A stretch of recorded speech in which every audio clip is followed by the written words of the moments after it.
Magdagdag tayo ng ceiling cream. Magluto naman tayo ngayon ng papaitan. Unahin natin ang luya. Isunod ang bawang. Ilagay na rin ang maraming sibuyas. At saka siling pula para maanghang agad.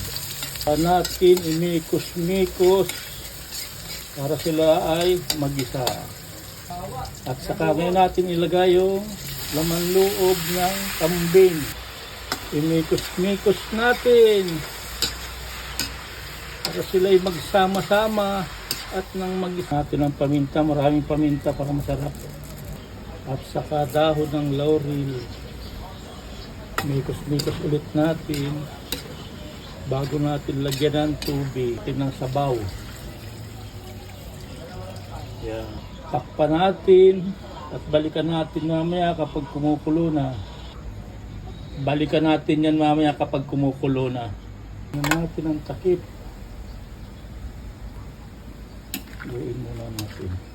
Lagyan natin ng chili oil.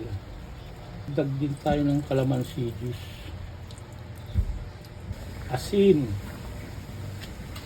Dagdag tayo ng pampalasang bitchin. Imikos-mikos natin. Pagdagdag tayo ng ceiling cream.